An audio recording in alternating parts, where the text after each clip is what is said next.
El libro la traducción de este libro es un proyecto que viene de hace más de 3 años. Ya hace tiempo pensamos que este era un libro fundamental para estudiantes de ciencias políticas, estudiantes de economía, estudiantes de derecho y al público en general.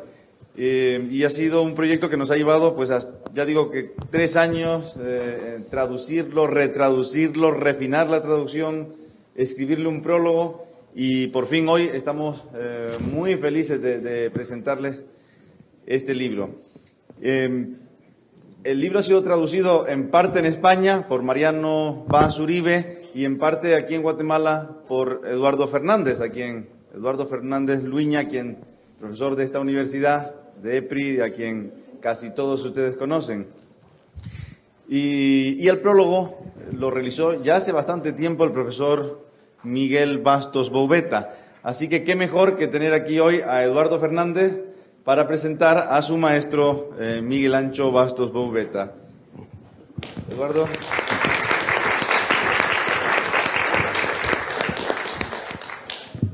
Bueno, pues muchas gracias, Gabriel, por la introducción, tan cordial introducción. Y bueno, la verdad es que sí, para mí es un verdadero placer presentar al profesor Bastos Boubeta, ¿no?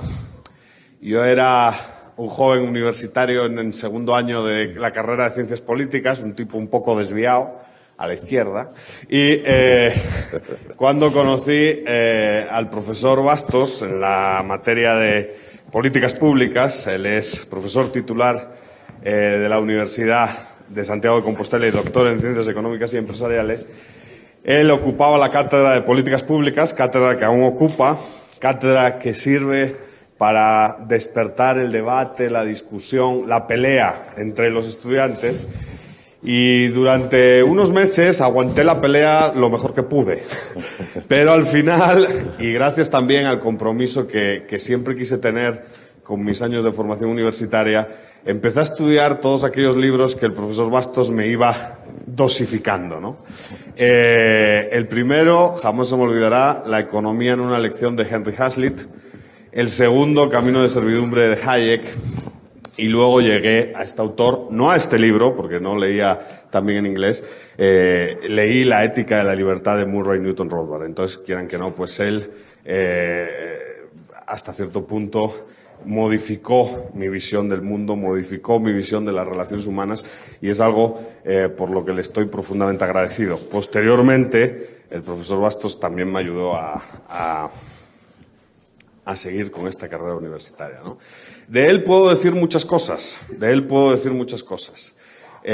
lo primero que hay que decir es que el profesor Bastos es un gran docente, un docente amigo de sus estudiantes, un docente que disputa cada uno de los argumentos con sus estudiantes y una persona incansable a la hora de leer y a la hora de estudiar.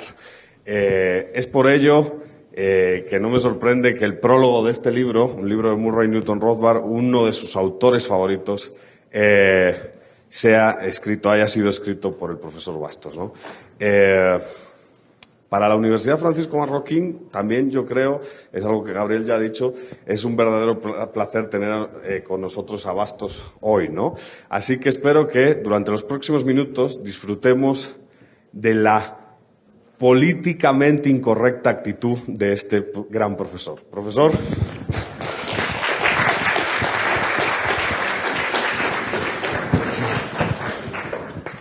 Bueno, yo como soy incorrecto, me voy a poner aquí.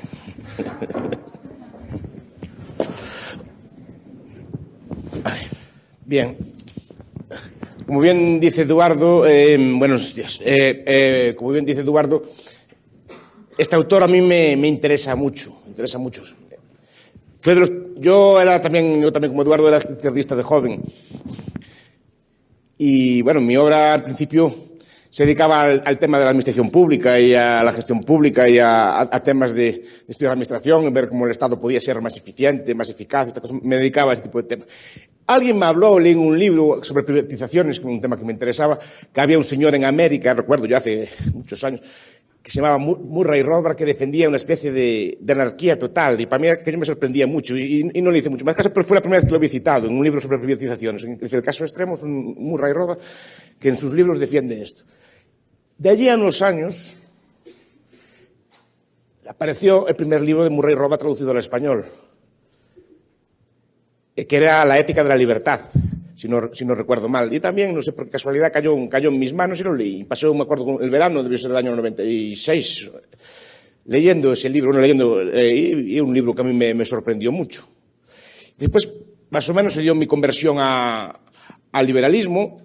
Empecé a estudiar en la escuela austríaca, empecé de cero, digamos que abandoné todo mi background anterior y tuve que empezar como un niño pequeño a estudiar todas estas cosas, porque no tenía ningún tipo de formación. Yo estudié economía y me doctoré en economía, pero no tenía ningún tipo de formación en estas cosas. Lo que enseñaba todo lo contrario, nadie hablaba de estas cosas.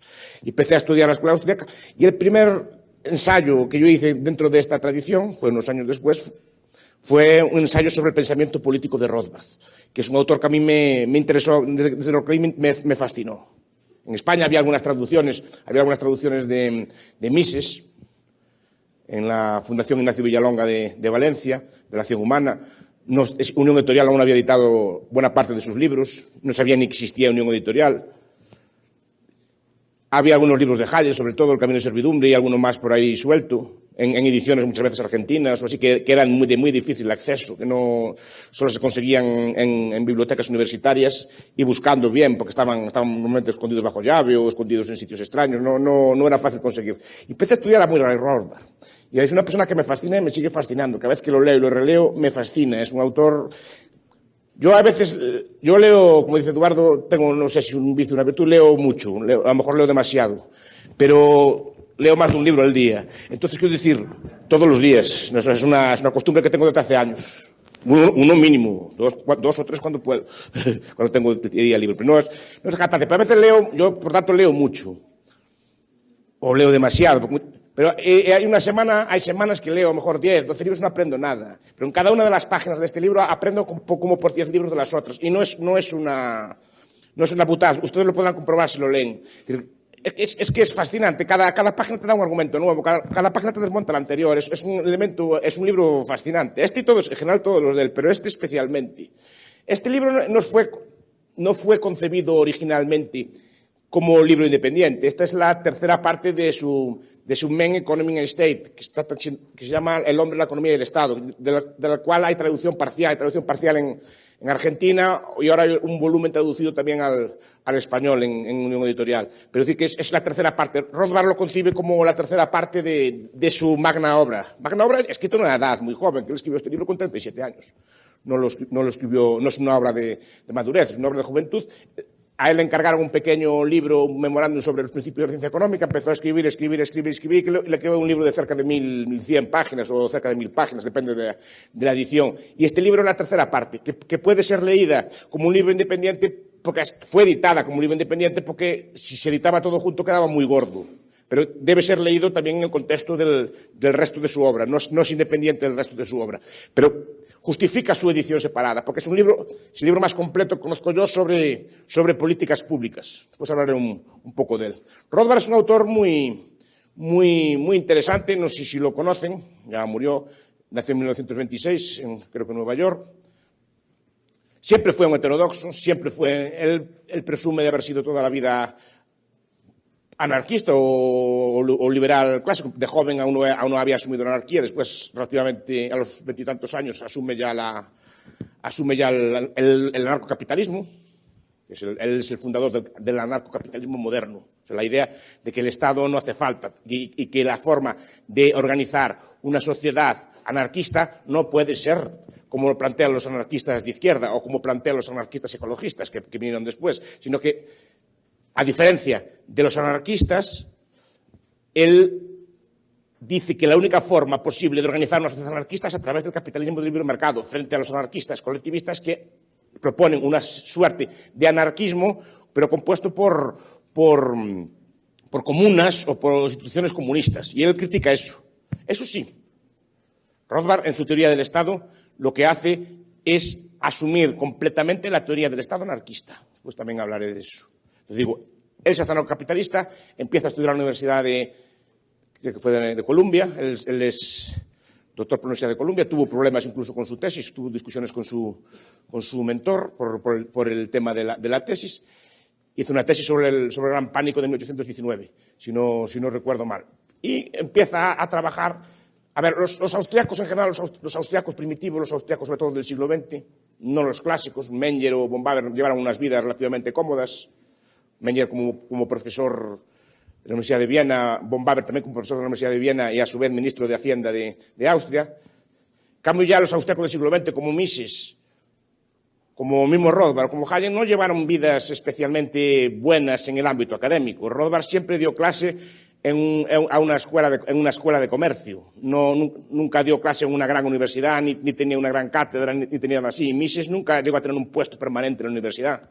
Mises vivió, incluso de muy mayor, de becas y de bolsas que le daba la Volcker Foundation, si no me equivoco, en Estados Unidos. Es decir, la vida del austriaco, a diferencia del siglo XIX, en que nuestros paradigmas eran el mainstream, lo que se llamaba economía, en el siglo XIX era la economía austriaca. Desde Say hasta von Baber, la economía de corte liberal o de inspiración subjetivista y de inspiración individualista era el mainstream. La economía que estudiaba en las universidades europeas era mainstream. Yo recuerdo ver en la Universidad de Santiago el libro de texto que estudiaban los estudiantes en 1840, 1850, porque hicieron una exposición un día, y el libro de texto del manual que estudiaban los estudiantes de mi universidad, todos los estudiantes, eran los principios de Say.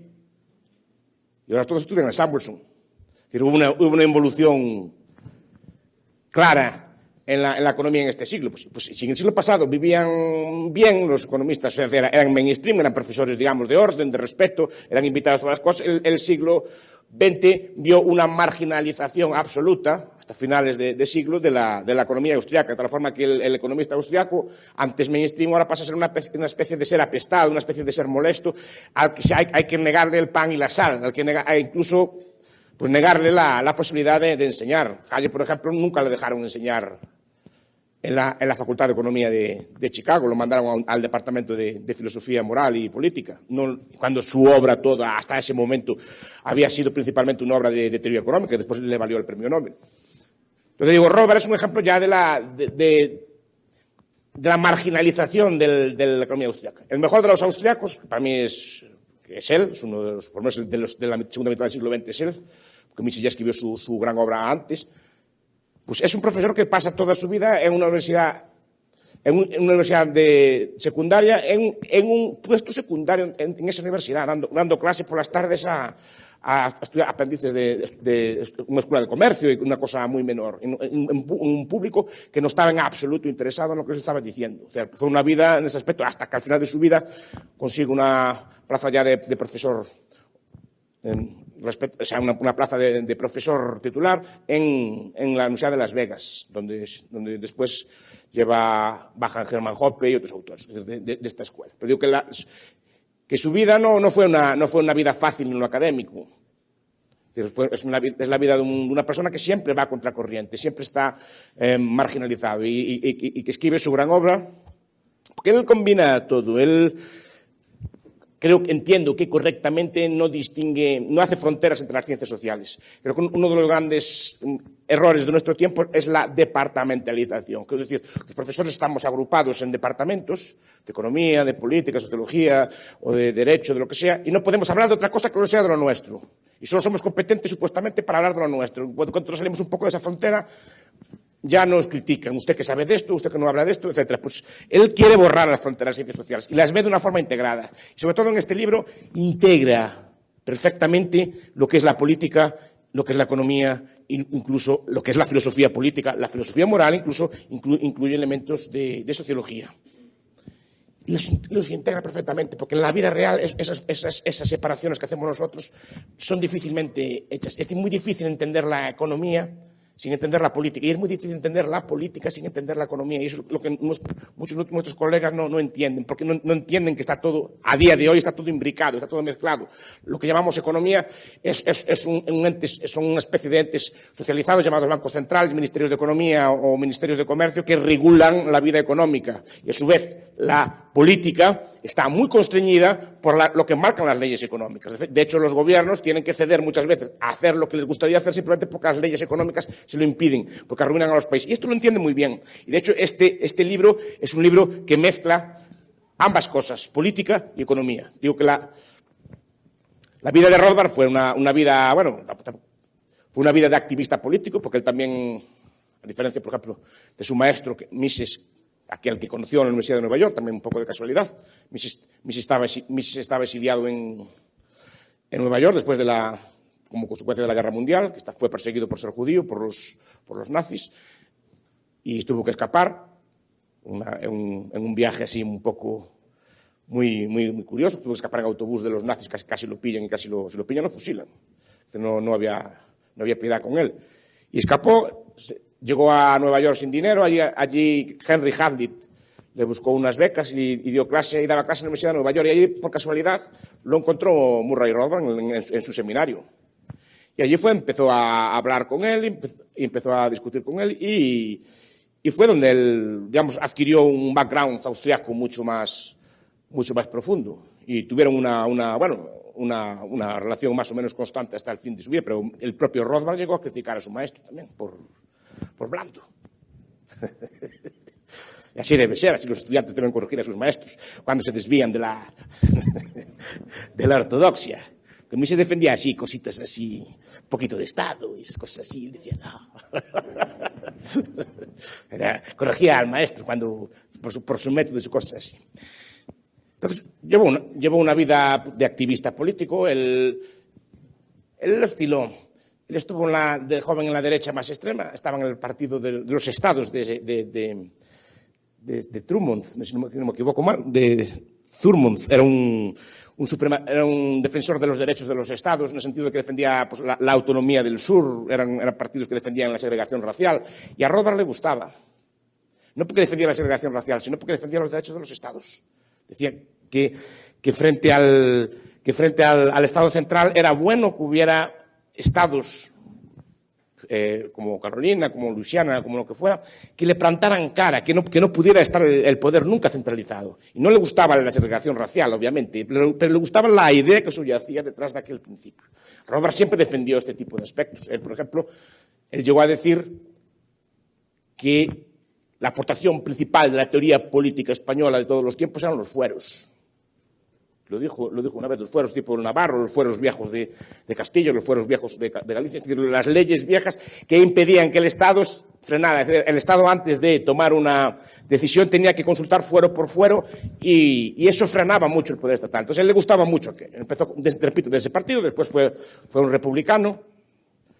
Pues en los años, a finales de los 60 y 70, militó en partidos de izquierda por una cosa muy coherente, y que yo en principio no entendía, porque Rothbard nunca cambió de ideas. O sea, evolucionó en algunos puntos, pero nunca cambió en lo sustancial de ideas. Pero en cambio, su militancia política sí que cambió.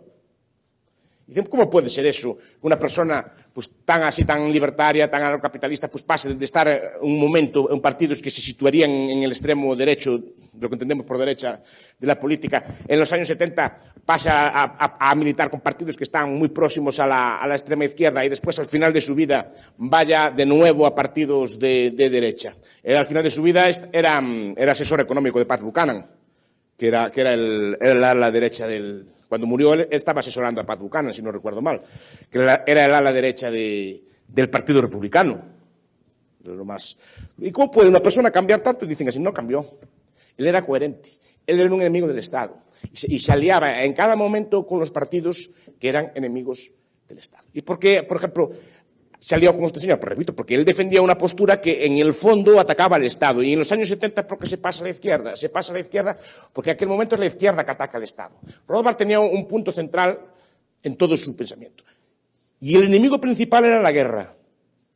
Por eso Rothbard, en buena parte de su pensamiento, que aquí no se trasluce mucho, pero en buena parte de su obra sí, está el aislacionismo.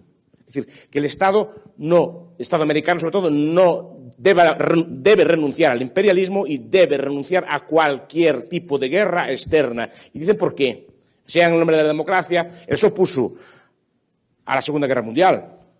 Él se opuso a todas las guerras que hizo Estados Unidos, sistemáticamente a todas, la de Corea, la de Vietnam, la guerra del Golfo, la primera, que fue, y la primera guerra del Golfo, etc. Todas las guerras todas las invasiones que hizo Estados Unidos en países latinoamericanos o en Irán o otros países del mundo. Se opuso sistemáticamente a todas, independientemente de que fueran para una causa o que fueran por otra. Porque él decía, la guerra es la salud del Estado, citando la frase del viejo libertario Randolph Bourne.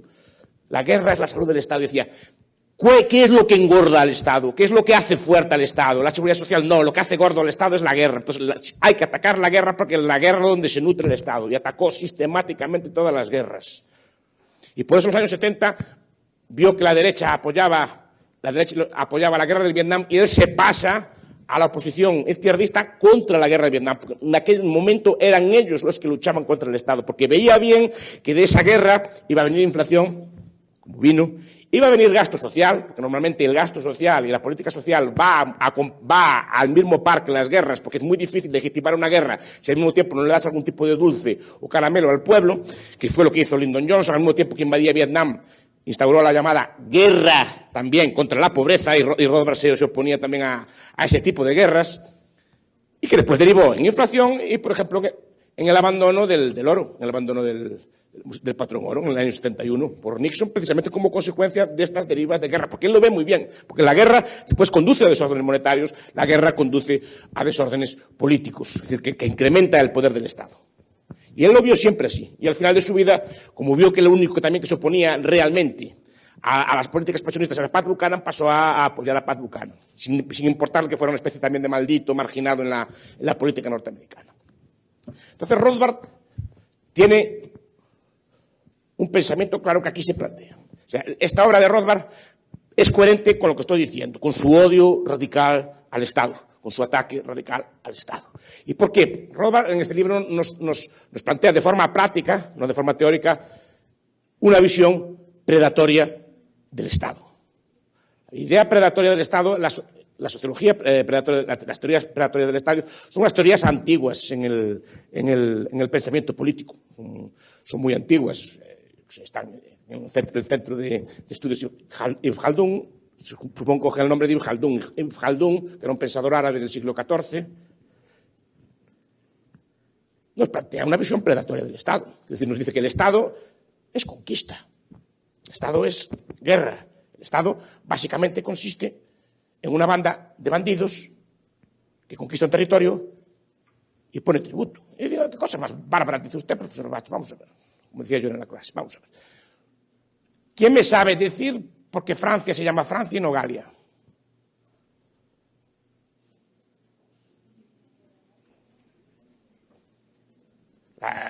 El territorio de la actual Francia se llama las Galias siempre, ¿no? ¿Por qué se llama Francia y no Galia? ¿Y los francos qué eran? Los francos son una banda de bárbaros que llegaron allí, como eran más brutos, conquistaron el territorio. Al jefe de los francos le pusieron un rey, eran los reyes merovingios, le pusieron una corona, le llamaron rey, a la banda, uno le llamaron duque, conde, marqués. Buscaron una justificación teórica, el derecho divino de los reyes o lo que fuera, y lo pusieron allí a mandar. Pero vamos a ver, ¿los godos qué eran? Los árabes cuando llegaron a España, ¿qué hicieron? ¿Qué eran los árabes? ¿Qué eran los españoles en América? ¿Qué hicieron? A ver quién me lo cuenta. Pues aprendieron de sus antepasados godos y árabes y hicieron lo mismo que ellos. Banda de bandidos, son más brutos, conquistan a los que hay aquí. ¿Qué hicieron con ellos? Darle caramelos, darle gasto social. Les pusieron sistemas de previsión social. ¿Qué hicieron con ellos? ¿Qué hicieron con la gente de que vivía aquí antes? ¿Cómo? Les daban espejitos a cambio de oro. Y ese cambio no está mal hecho. Si usted es subjetivista, sabe que ese cambio no está mal hecho. Porque el español piensa que estafa al indio dándole el espejo a cambio del oro, pero es que el indio dice que a cambio de esta piedra en el suelo me dan una cosa que para mí es imposible de tener, que nunca había visto en mi vida. Dice que tonto es el español que a cambio de una piedra que está en el suelo me da una cosa tan bonita y tan brillante como esta. No, el cambio es subjetivo. Pero aparte de eso, ¿qué hicieron? Eso al principio daban espejitos, pero después ¿qué hicieron con la gente de aquí? Lo pusieron a trabajar para ellos. Y de ese trabajo el 10%. Los lombardos hicieron los mismos. ¿Qué hicieron los arios en la India? Ese sistema lo explica Alexander Rustow en un libro que se llama Freedom and Domination. Y lo explica muy bien. Se llama sistema de superestratificación. Los estados consisten básicamente en la aparición de algún tipo de colectivo. ¿Qué son los normandos? ¿Oyeron hablar de los normandos? ¿Qué hicieron los normandos en Inglaterra? ¿Y qué eran los normandos? Era gente así exquisita y fina. ¿Qué pensaban que eran? ¿Qué hicieron los vikingos en Sicilia? Y de eso podemos contar muchos. O Gengis Khan pagaba las cuentas al salir. Cuando marchaba, reclamaba la nota. O Atila. Era así una banda de gente organizada. Eso lo explica también un señor que se llama Robert Carneiro, que Robert cita también. El sistema de encapsulamiento.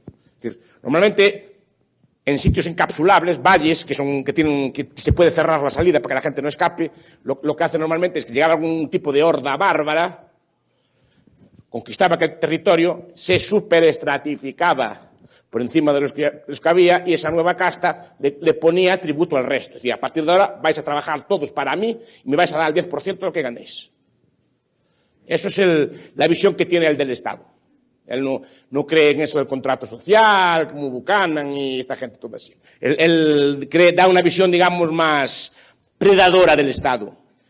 Pero esa visión, cuidado, esa visión no es para nada marginal, no es una visión de locos, es una visión que está en muchos científicos sociales reputables y que pueden ustedes comprobar en cualquier biblioteca universitaria, que son libros de autores incluso socialistas o incluso autores, por ejemplo, Franz Oppenheimer, en El autor del Estado, no es un autor de derecha, Franz Oppenheimer es un socialdemócrata, militaba en el Partido Socialdemócrata Alemán, pero su visión del Estado es coherente, es decir, un Estado es una banda es un grupo de personas organizadas, armadas, que critica.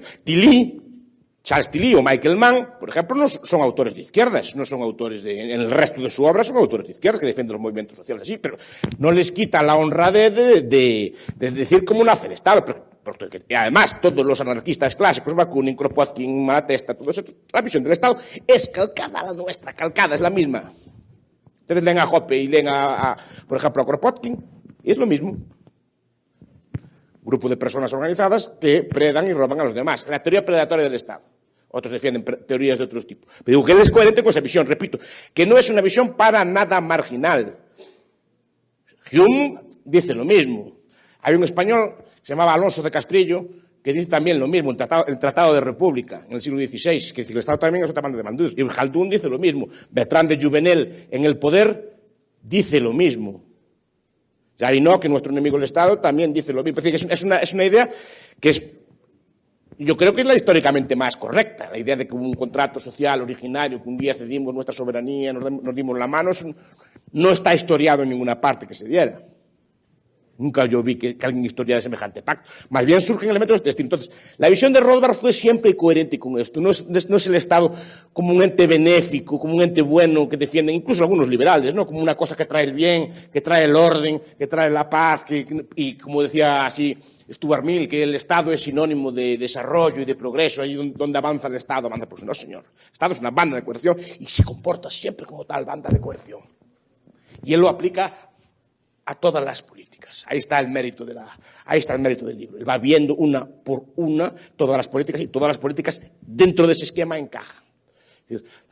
Y como tal esquema de predación, buena parte de las políticas consisten en quitarle recursos o poder a los débiles para dárselo a los fuertes, incluidas las políticas sociales.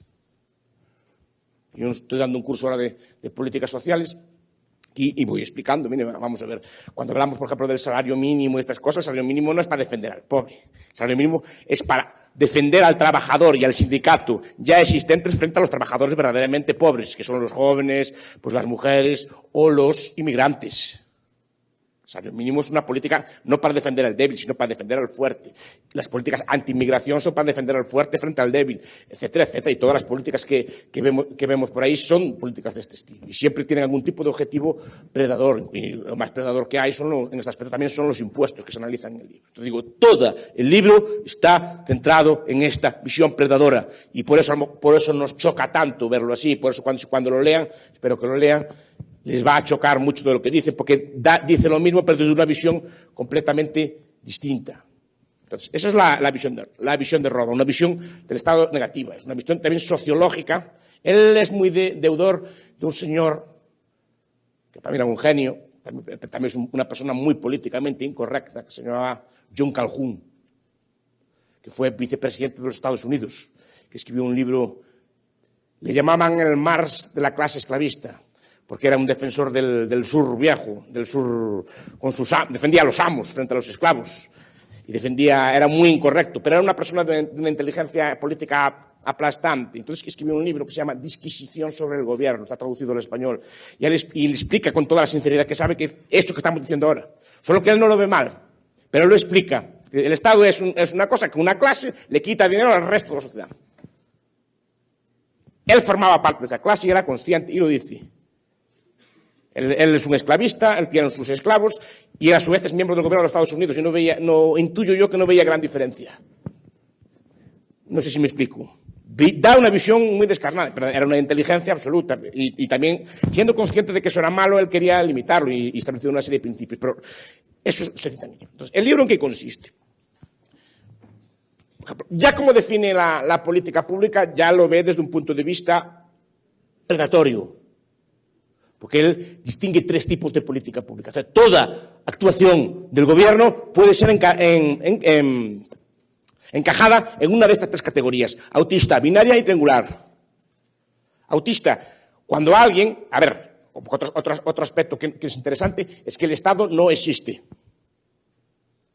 O sea, no tiene existencia fuera de las personas que lo componen. O sea, el Estado, nosotros tendemos a representarlo de forma hipostática, tendemos a representarlo pues, con algún tipo de tela, con algún tipo de música, con algún tipo de símbolos, normalmente a través de mapas y de museos.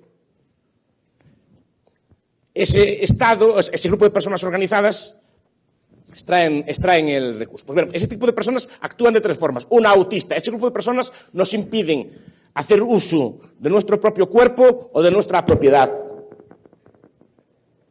Por ejemplo, yo cultivo droga o marihuana en mi finca, en mi casa, yo fumo mi marihuana, el Estado no me deja, por ejemplo. O no me deja hacer uso de mi propio cuerpo, etcétera, porque dice que gasto mi propio cuerpo. Ahí no estoy actuando no estoy ni siquiera interaccionando. Estoy solo yo mismo. Y ahí el Estado no me dejaría, por ejemplo. El segundo tipo, más relevante, es la binaria. El Estado, ese grupo de personas, me obligan a hacer algo. Normalmente, tributos, o corbeas, o trabajos forzosos, en su beneficio. Es decir, todo el tipo... Y buena parte del libro es un estudio de la tributación, tanto la proporcional como la progresiva. Y a mí para mí esto es de lo mejor del libro. Él va criticando. Primero dice, lo que importa realmente no es el tipo de impuesto. Porque muchas veces se nos dice, no, es mejor un impuesto al consumo, tipo IVA, o no sé cómo lo llaman aquí, pues alcabalas antiguas, otras cosas así, pero un impuesto al consumo dice que es más neutral. En cambio, dice, otros prefieren el impuesto progresivo o proporcional, impuesto sobre la renta. Entonces dice que es que no, dice, a Rothbard lo que le interesa, dice, no me importa el tipo, me importa el monto. Cualquier impuesto del 1%, sea del tipo que sea, es mejor que un impuesto del 20%. Y eso él incide mucho en eso, en el monto del impuesto. No en la forma, si es al consumo, si es sobre la renta, si es sobre las sociedades, si es sobre las ganancias. No, le importa el monto. Y el monto global que se lleva el Estado. Porque todo impuesto, y razona bien, es una privación de libertad. Cuando ustedes le quitan dinero, le están quitando la posibilidad de hacer determinadas cosas. Si ustedes le quitan 500 quetzales al mes, ustedes no pueden hacer cosas por valor de 500 quetzales. Por ejemplo, no pueden viajar, no pueden disfrutar de un nuevo vestido, no pueden ir a cenar con sus novios o con sus novias, no pueden. Le quitan a ustedes libertad porque parte de ese dinero le están quitando un uso. Entonces, le da igual cómo se lo quiten, lo que importa es el monto total de la quita. Entonces, pero va criticando todos los impuestos, critica los principios que usan los estatistas para justificar los impuestos, el principio del sacrificio, por ejemplo, el principio de la capacidad de pago, diciendo todo ese tipo de falacias, de patrañas que siempre nos las explican. Dicen, no, es que el rico tiene que pagar más que el pobre y el rico, en un impuesto proporcional, paga más que el pobre. Pero debe pagar más cuanto más gane, ¿por qué? Eso a ustedes se lo explican, le llaman impuesto progresivo, ¿pero por qué? Y lo va explicando quién inventa esas falacias, Seligman y otros, por ejemplo, y después cómo como eso no, es falso y no funciona. Y lo va explicando todas las cosas así. Siempre el libro plagado de frases bonitas y de ideas que a mí me encanta, porque cuando dicen dinero no gana, la gente piensa dinero lleva dinero, eso es falso. ¿Por qué? Pues en la R3 cojamos al más rico de Boiro, que es un pueblo de Galicia, ¿no? Por ejemplo, no, es rico, tiene a lo mejor 4 millones de euros, 5 millones de euros. Si fuera así, como un bola de nieve, dinero lleva dinero, acabaría siendo como Bill Gates. Pues no, pues se quedan los 5 millones de euros. No es capaz de subir por encima de esos 5 millones de euros. Siendo rico y listo, no es capaz de subir más que ahí. Por mucho dinero que tenga, no va a tener más dinero. Paran en un punto. Y eso lo explica muy bien. Y dinero lleva a más dinero si lo invierten bien, pero dinero lleva a menos dinero si lo invierten mal. No hay nada que garantice que porque tengas dinero vas a tener más dinero. Y efectivamente, ese es uno de los principios que se usan en la filosofía fiscal, de que la capacidad de pago y después toda esa idea de la comparación de utilidades, de que el dinero del rico vale más que el dinero del pobre. Eso hay que discutirlo. No es una cosa, es una especie de esas que se sueltan por ahí y que no está comprobada. Pues eso lo analiza muy bien. Toda la idea de los tributos, toda la idea de los impuestos, toda la idea que subyace todo esto. Y entonces, esta es la intervención binaria. Binaria normalmente a día de hoy son tributos, pero históricamente eran, en la Edad Media, trabajos forzosos. Tenían que trabajar una serie de horas en el molino del señor o en el molino, o sino prestaciones de servicio militar, que es otra forma de trabajo forzoso. Ir a las guerras o trabajar para los señores. Y todo eso lo analiza. Dos. Y después el tercer tipo de intervención a que le dedica también buena parte del espacio, que es la idea, la intervención triangular. Es decir, A y B deciden pactar algo. Y llegan esas personas que se llaman Estado y dicen, no, usted y él no pueden pactar. Yo quiero comprarle a Eduardo un pantalón a las 3 de la mañana en Asturias. Pues dicen, no, pues no puede usted. Y hay una ley de horario. Yo quiero contratar a Gabriel por 500 quetzales para que me corte la hierba del jardín. Gabriel acepta, yo acepto. No. Llega Rajoy y dice, no. Llega Rajoy, no llega el Estado. Llega una persona de carne y hueso ordenada por otra persona de carne y hueso, que es la que hace la ley. No puede usted contratar a Gabriel porque está por debajo del salario mínimo. Si yo quiero contratar a un niño para que me ayude a trabajar también a cortar la hierba o una cosa así por el estilo, no, pues usted tiene el trabajo infantil. Entonces, iba explicando estas normas todas una por una en el libro. Yo quiero pactar con otra persona sin usar la esclavitud, sin usar la fuerza, sin usar ningún tipo de coerción, y el Estado no me deja hacer. Entonces, hay todas las leyes que regulan eso, todas las regulaciones de salario mínimo, toda la legislación laboral, buena parte de la legislación económica. Por ejemplo, yo quiero pagar en oro aquí en la cafetería de este bar. Pues dicen, no, aquí no pueden pagar en oro, solo puede pagar en quetzales. ¿Y por qué no puede pagar en oro si me lo acepta el señor? Pues no puede, no le dejo yo que lo haga. No sé si me explico. Todas estas regulaciones, además, súper detalladas, una. Además, incluso hasta llegan las patentes y las critican en parte, puede ser algo más radical ahí. Pero esto es lo que hace, analizar intervenciones binarias, intervenciones triangulares. Y la última parte, que es la parte final, es una parte de filosofía política y ética que va justificando todos los principios que hay detrás del libro. Si el mercado es la ley de la jungla o la ley de la jungla es la del Estado, todo este tipo de filosofías de la igualdad. A la igualdad a Rothbard le interesa mucho. Y de hecho, en este libro critica la mera posibilidad de igualdad. Y es un tema que es muy interesante. La igualdad es un concepto matemático. Y las ciencias sociales tienen el feo problema de, por complejo, querer importar cosas de la física o de las matemáticas. Si hablamos de eficiencia, es una cosa que a mí me irrita mucho cuando se usan las ciencias sociales, porque eficiente es una máquina, un motor diésel, y no una economía. Se habla de equilibrios, se habla de fricciones y se habla de igualdad. Igualdad es un concepto matemático. 2 más 2 igual a 4. E igual a mc al cuadrado. Esas cosas sí, o una fórmula. Cualquiera de las que estudian en una escuela. Eso sí que es cierto en las matemáticas. Un área, la hipotenusa es igual a la suma al cuadrado de la hipotenusa al cuadrado igual a la suma de los catetos al cuadrado. Pues es otra cosa que es cierta. Ahora, ¿somos iguales? Es más, es bueno que seamos iguales. No. ¿Qué bondad tendría la igualdad? Igualdad es igualdad, no es desigualdad. Quiero decir, igualdad además es un mundo, por ejemplo, lleno de Adrianas castellanos. Imagine, Adriana, todo este acto lleno de Adrianas y una Adriana hablando. O imagínense cualquiera de ustedes, así, un mundo con todos iguales, exactamente igual que ustedes, y una señorita o un señorito igual que ustedes hablando aquí en la Sería divertido. Aportaría algo. Y cállese que ya lo sabemos, lo que está diciendo usted. Porque somos iguales.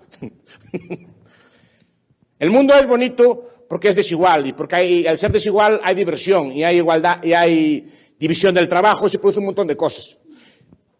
Un mundo igual, y cuanto más igual, no aporta nada. Ahora, eso sí, todos nosotros somos desiguales.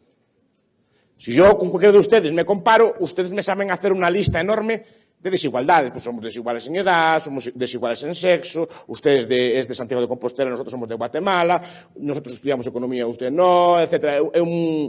Pues yo estoy casado y usted está soltero, etc. Van diciendo un montón de cosas. Usted habla muy rápido, nosotros no, etc.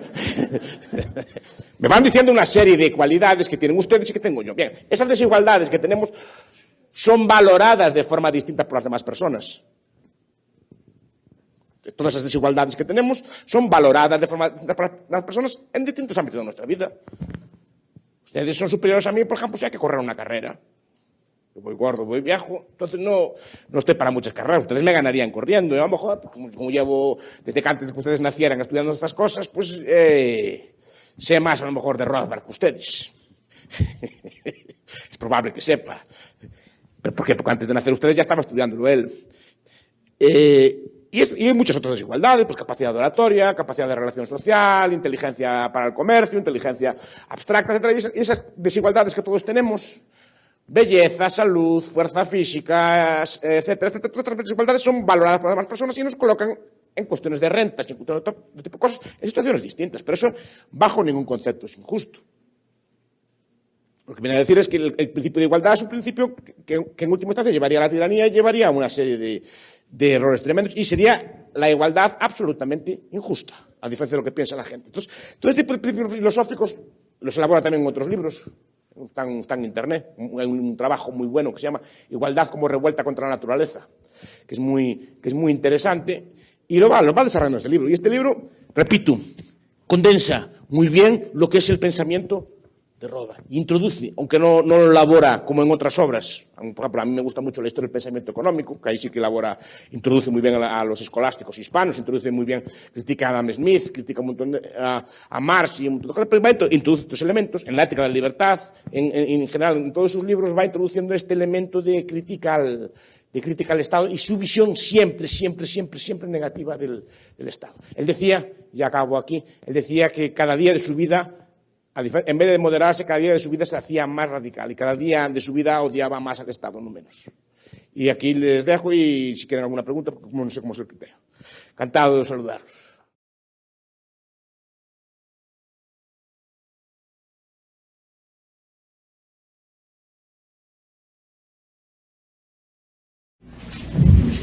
Sí, buenos días. Solo quería saber qué propone el autor como alternativa a que el Estado tenga el monopolio de justicia. Justicia privada. Es decir, él no desarrolla tanto ese tema. En la ética de la libertad. En la ética de la libertad habla algo de los pueblos sin Estado, habla algo de Islandia y habla algo de la Irlanda medieval. Eso lo desarrolla más un autor que se llama Bruce Benson. De hecho, en muchos sitios la justicia fue privada. Usted supongo que iría a hablar del cadí. El cadí era un jurisconsulto musulmán. Era una persona santa o considerada santa y estudiosa, y cuando había un pleito entre dos personas recurrían los dos al cadí. El cadí imponía una sentencia y si no era cumplida, el que no la cumplía, el resto de la comunidad lo ignoraba o lo expulsaba de la sociedad. Hay mecanismos modernos de justicia privada. Por ejemplo, en Anderson, creo que es Anderson, en un trabajo que se llama No So Wild, Wild West, que creo que va a ser traducido dentro de poco, en No Tan Salvaje, Salvaje Este, explica cómo era la forma de justicia en el salvaje, supuestamente salvaje oeste americano, que tenía una tasa de crímenes inferior a la ciudad de Nueva York, frente al tópico. Pues era una justicia totalmente privada.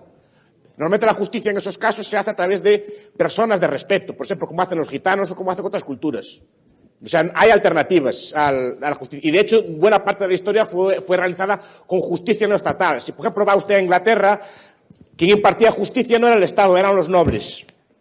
Los nobles, que eran personas de respeto en sus territorios y que impartían justicia en su territorio. ¿Cuál es el sistema actual de justicia? Es un sistema en el cual la justicia es obra de funcionarios. ¿Eso qué quiere decir? Si usted es funcionario, yo decido si usted asciende o no.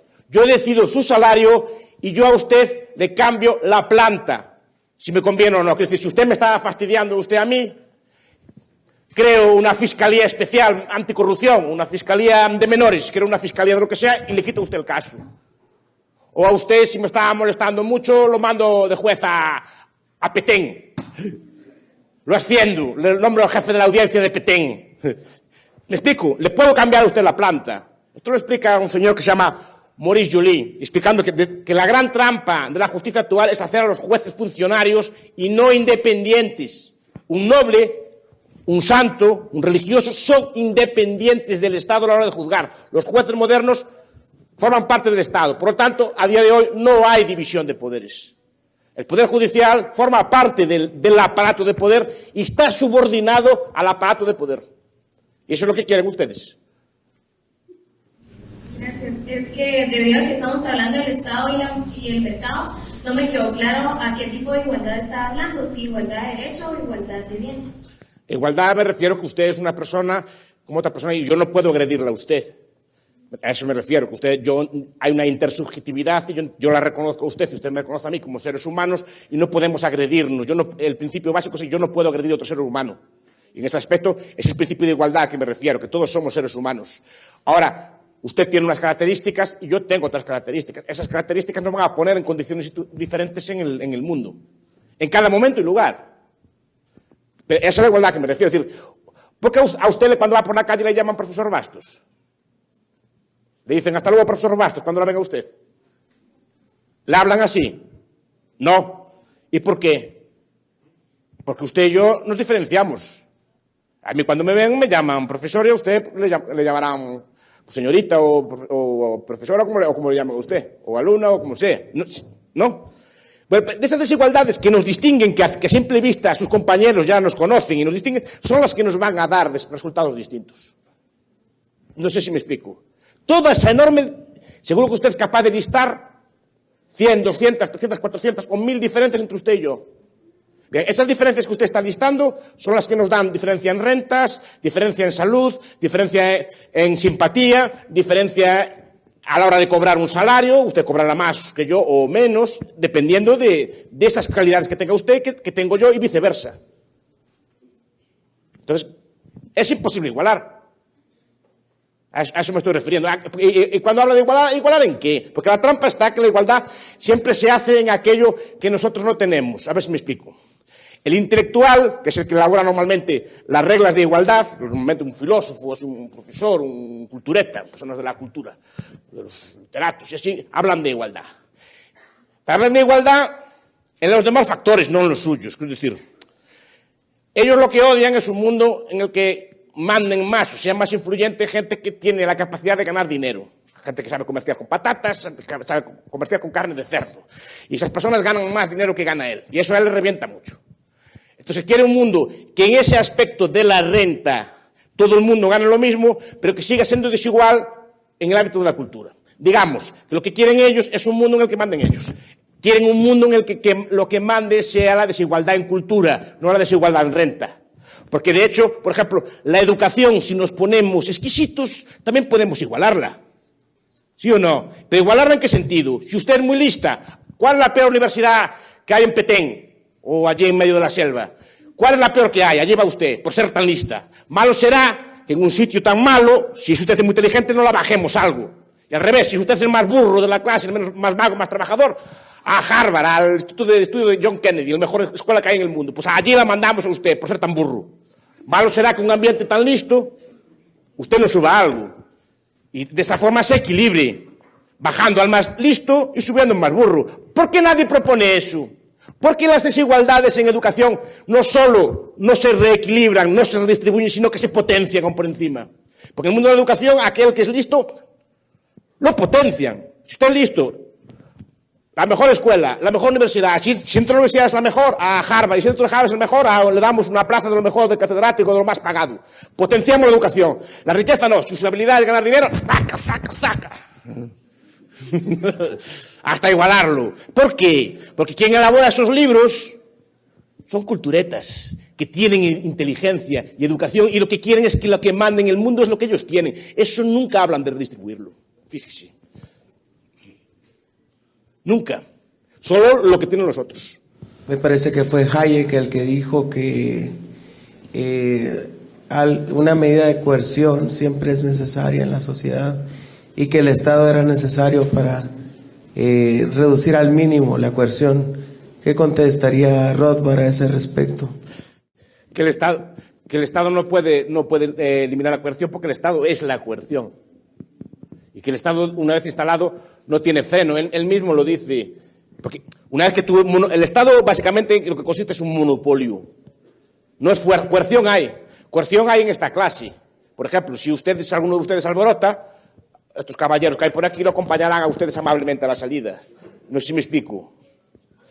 En este aspecto hay coerción. Ustedes pueden hacer coerción, cierta coerción sobre sus hijos, o sobre tipo de cosas. Pero el problema de la coerción estatal es que es una coerción monopolística. Es decir, que es la única coerción. Y de momento que es la única coerción que nadie tiene la capacidad de hacerle frente, no tiene límites. Eso es lo que le contestaría Rothbard. Entonces, en todo caso, lo que había es, repito, la coerción siempre va a existir en muchos ámbitos de la vida, coerción. Pero el Estado no solo es coerción, es el monopolio de la coerción. El monopolio de la coerción legítima. Entonces no tendría ningún tipo de freno a esa coerción. Y de hecho, poco a poco se va expandiendo a todos los ámbitos de la vida. Ya cada vez le regulan más. Ya usted no es propietario de su cuerpo, en muchos aspectos. No puede tomar determinadas sustancias, no puede beber determinados líquidos, no puede hacer determinadas actividades. Alguien se arrogó el derecho de que su cuerpo no es suyo, que es de él. Y ese es el problema. Que se lo acatamos, precisamente porque no tiene límite.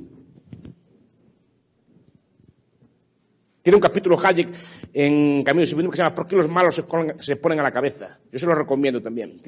Que al final el Estado no es solo son personas normales, normalmente tienen que ser las personas más malas. Y allí explica por qué.